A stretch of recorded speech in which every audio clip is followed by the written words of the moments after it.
This is the OnePlus3t. OnePlus had been known for providing really good smartphones equipped with high-end specs at a lower price, and this is the slightly upgraded version of the original OnePlus 3. So let's get right into it. I personally do like the design of this phone. It's a full metal unibody design with a subtle curve at the back, so it is slightly more comfortable to the hands, and it also helps the phone to feel much thinner. It is exactly the same as the original OnePlus 3. Doesn't mean that it's a bad thing though, but maybe a little 3T logo at the back would be nice. OnePlus do release a new color which is called gunmetal, so that is one of the only way to tell them apart. So this phone feels really good in hands, build quality is amazing, everything feels really well made. The only downside here that it's a really slippery phone. Using a skin or a case might fix that issue. So at the front, you will find the new 16 megapixel front facing shooter, which we will talk about later, and below that is the 5.5-inch display. It is slightly bigger than I would like it to be. I couldn't reach all four corners while holding it with one hand, but your experience may vary. And right below that is the fingerprint reader and two of the capacitive buttons. The fingerprint reader on this thing is crazy fast. It unlocks almost instantly. It will miss sometimes, but it's not a lot. The back and recent buttons are also swappable in the settings menu, or you could use on-screen buttons if you prefer those much better. I choose to use the capacitive buttons this time around. And at the bottom of this phone, you will find an audio jack, USB-C charging port, and a speaker. I really do hope companies go USB-C everything, so that be the only cable that you need to bring with you. The speaker sounded decent, nothing much to say about it.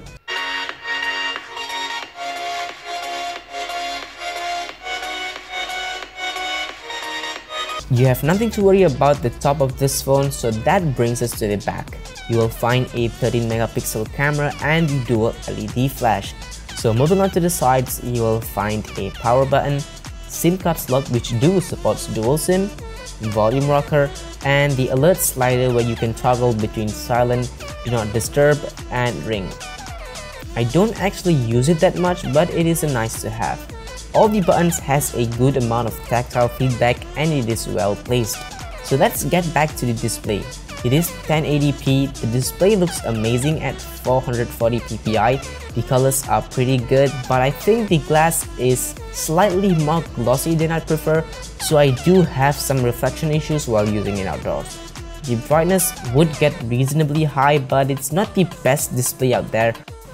Instead of going with a Quad HD display, OnePlus had opted for a 1080p display so you would get more battery life, which I really do agree on that, since you wouldn't see that much of a difference unless you're using VR.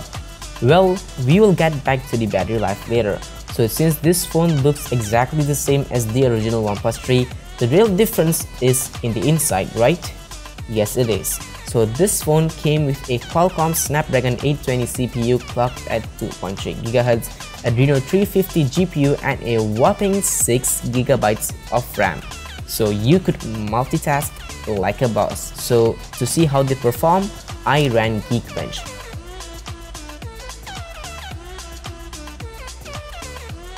Benchmarks aside, this phone really do performs like a shoot on paper. It's fast, snappy, responsive, and it gets the job done. So complementing it is the Oxygen OS, which gives you almost stock Android feel. It's really clean, and it also came in with some pretty useful features like gestures. Double tap to wake your phone, draw a V to turn on the flashlight, draw an O to launch the camera, or swiping up in the home screen to launch Google. And it also has the latest version of Android, which is 7.1.1. And how does the battery performs? I'd say pretty good.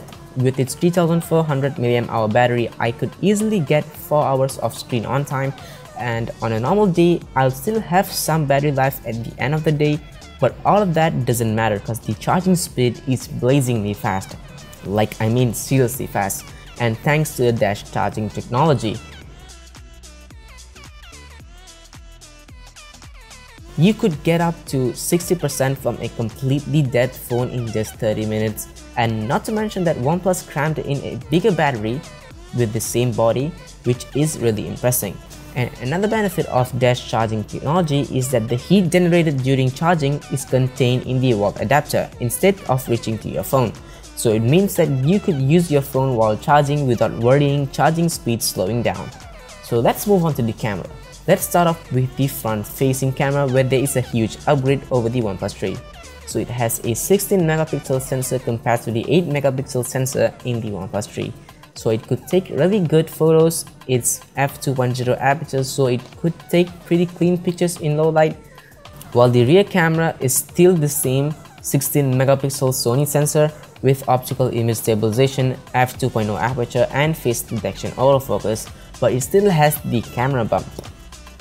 The camera app itself looks really clean and easy to use.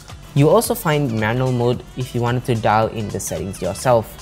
So the picture quality is good. I really like the color reproduction of this phone. It's nice and natural looking. The images are crispy, vibrant and sharp enough. There is a high quality mode which do a little more sharpening, but I don't use this feature that much because the photos look fine as they are in most cases. But where I do find it useful is in low light shots, where it really made a noticeable amount of improvement using the high quality mode. But the camera do have a tendency to overexpose a little bit, but it could be fixed with HDR mode. And all of this would cost you around $400 for the 64GB model and around $480 for the 128GB model. This is way cheaper compared to other flagships. So if you're finding for a phone that gives you really top-notch performance without hurting your wallet, I couldn't recommend this phone enough, and it is worth it. But in the other hand, if you already have the original OnePlus 3, upgrading to the OnePlus 3t is not something that you would want to do. So yeah, thanks for watching. We'll catch up in the next one. Bye.